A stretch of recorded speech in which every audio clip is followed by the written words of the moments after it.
नमस्कार मित्रों, मैं कवि और मंच संचालक निरंजन साहू ठहाका, ग्राम बिरेझर, तहसील कुरुद, जिला धमतरी, छत्तीसगढ़। आप सबको नमस्कार करता हूं। आज मैं आप सभी को मंच संचालन विधा की कुछ महत्वपूर्ण जानकारी देने जा रहा हूं कि हम मंच संचालन कैसे करें, कैसे हम अपने मंच संचालन को प्रभावकारी बनाएं। ध्यान से देखिएगा और वीडियो को अंत तक देखिएगा ताकि आप मंच संचालन की पूरी विधा से परिचित हो सके। सबसे पहले मैं बात करना चाहूँगा कि जब कभी भी आप मंच पर उतरें तो आपका जो कॉन्फिडेंस लेवल है वो काफ़ी ऊंचा होना चाहिए। बस ये मान लीजिए कि जिस मंच पर आप उतरे हैं संचालन के लिए, सामने जितने भी ऑडियंस बैठे हैं वो आपसे नीचे हैं, आप उनसे ऊपर हैं। इस भावना को रखते हुए यदि आप मंच संचालन करेंगे तो मैं समझता हूं कि वो मंच संचालन काफ़ी बेहतर होगा। दूसरी बात, कहीं पर भी मन में भय को नहीं आने देना है। कई बार ऐसा भी होता है कि मंच संचालन करते करते मन में अनावश्यक बातें आ जाती है। वो अनावश्यक बातें दिमाग को डिस्टर्ब करता है, मन को डिस्टर्ब करता है, लेकिन तत्काल आप उन्हें छोड़ दें और सीधे सीधे मंच संचालन पर आप अपने आप को कंसंट्रेट करें, अपने आप को केंद्रित करें, तो मैं समझता हूँ कि बहुत बढ़िया ढंग से मंच संचालन आप कर सकेंगे। एक बात और ध्यान रखना जरूरी है, मंच संचालन करते समय हम कभी कभी लाइट जो होती है, रोशनी जो होती है, उनको भी देख करके कभी कभी अपने आप को अनईजी फील करते हैं। लेकिन अगर आप ग्लैमरस स्टेज में हैं, कोई बहुत बड़े मंच पर है, तो रोशनी तो स्वाभाविक रूप से चलती रहेगी। वह भी आपके दिमाग को डिस्टर्ब नहीं करना चाहिए, बल्कि आप उसको एंजॉय करें। यदि आप एंजॉय करने की दृष्टि से मंच संचालन करेंगे तो मैं समझता हूँ कि बहुत बेहतर ढंग से आप मंच संचालन करेंगे। मंच संचालन करते समय यह बात भी ध्यान रखना चाहिए कि आपके मंच संचालन के बाद अगली प्रस्तुति क्या होने वाली है। यदि आपके मंच संचालन के पश्चात अगली प्रस्तुति कोई देशभक्तिपूर्ण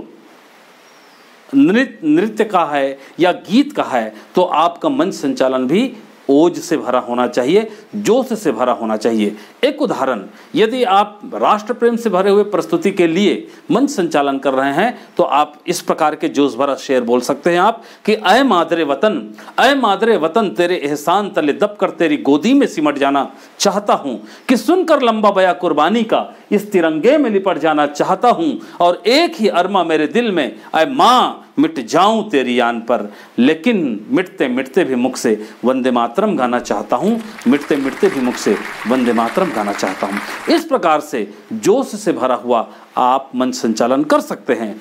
यदि इसी देश प्रेम में आपको कौमी एकता का संदेश देना है, यदि आपको सर्वधर्म समभाव का भाव देना है, तो आप ये शेर भी बोल सकते हैं कि एक ही कुरान और एक ही गीता है, एक ही कुरान और एक ही गीता है, इनकी तालीम पर सारा आवाम जीता है, सारे रगों के खून की एक ही लाली पर क्यों क्यों क्यों इंसान ही इंसान का खून पीता है, इंसान ही इंसान का खून पीता है। हम पहरेदार है वतन के, ये सबको बता देना, फिर भी अगर मिले कोई खून का प्यासा दरिंदा तो उसे मेरे घर का पता देना, उसे मेरे घर के पता देना। तो करो जतन इनका, होकर निर्भय प्रेममय, और एक बार सब मिलकर बोलो भारत माता की जय, भारत माता की जय।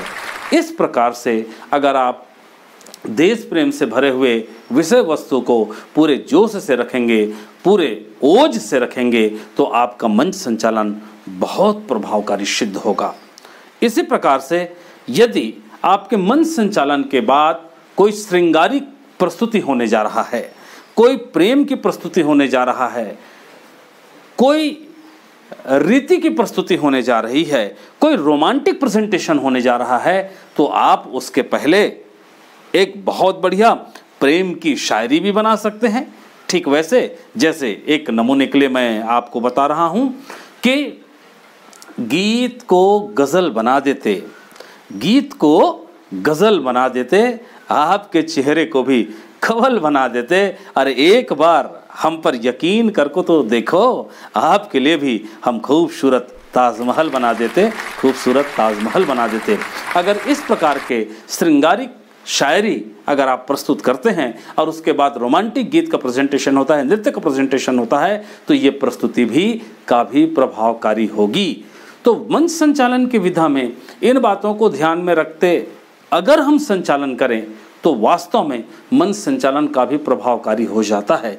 यदि कोई बौद्धिक वर्ग का आप संचालन करने जा रहे हैं तो बौद्धिक वर्ग के मंच संचालन करते समय सामने जितने ऑडियंस बैठे हैं उनको यदि अपने को प्रेरणा देनी है, उसके भीतर भी अपने को जोश भरना है, एक मोटिवेशन देना है, तो हम इस प्रकार से भी बोल सकते हैं कि कुछ लोग हमेशा ही गमों के गीत गाते हैं, कुछ लोग हमेशा ही गमों के गीत गाते हैं। ईद हो या दिवाली हमेशा मातम मनाते हैं, पर दुनिया उसी के रागनी पर झूमती है जो जलती चिता पर बैठकर मस्ती में बांसुरी बजाते हैं, मस्ती में बांसुरी बजाते हैं। इस प्रकार से हम मोटिवेशन की पंक्तियां भी शेर व शायरी के रूप में पढ़ सकते हैं।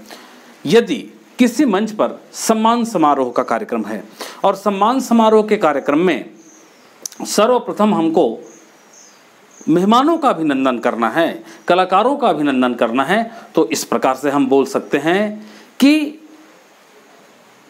भारत की पावन भूमि, भारत की पावन भूमि, इसकी मिट्टी है चंदन, भारत की पावन भूमि, इसकी मिट्टी है चंदन, पधारे हुए सभी अतिथियों का हार्दिक अभिनंदन, हार्दिक अभिनंदन। इस प्रकार से शेर व शायरी के माध्यम से आप मेहमानों का आवभगत भी कर सकते हैं।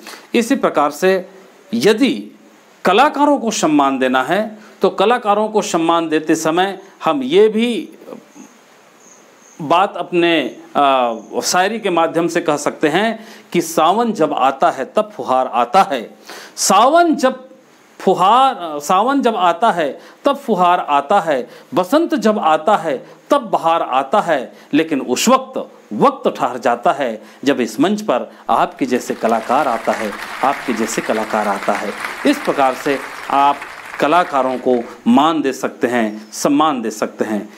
ऐसे ही यदि कोई बहुत अच्छी नृत्यांगना है या कोई बहुत अच्छे डांसर हैं तो उस डांसर को भी आप अपनी वाणी के माध्यम से मोटिवेट कर सकते हैं। आप अपने वाणी के माध्यम से ये बता सकते हैं कि इसकी प्रस्तुति कैसे होने जा रही है। तब आप कह सकते हैं कि कौन कहता है कि आसमां में सुराग नहीं हो सकता, कौन कहता है कि आसमां में सुराग नहीं हो सकता, एक पत्थर तो तब यह उससे उछाल देखिए कि ख्वाहिशों के समंदर में चाहतों की मछलियां कितनी हैं, फेंक कर बुद्धि का जाल तो देखिए, अरे समंदर के सीने में ही मिला करते हैं मूंगा और मोतियां, बस एक बार सारा समंदर खंगाल देखिए। और इस आलीशान मंच पर इस कलाकार का क्या जलवा है, लीजिए इनका कमाल देखिए, लीजिए इनका कमाल देखिए। ऐसे शेर बोल करके आप कलाकार को मंच पर प्रेजेंट कर सकते हैं। मित्रों, इस प्रकार से मंच संचालन बहुत बड़ी विधा है और जितने ज़्यादा ढंग से आप पूरे आत्मविश्वास के साथ मंच पर उतरेंगे, आपका कॉन्फिडेंस लेवल हाई रहेगा और आप मूवमेंट करते हुए संचालन करें, केवल एक जगह स्थिर ना हो, मूवमेंट करते हुए आप मंच संचालन करें तो बहुत अच्छे ढंग से आप मंच संचालन कर सकते हैं। पूरे वीडियो को देखने के लिए आप सबका बहुत बहुत धन्यवाद। नमस्कार।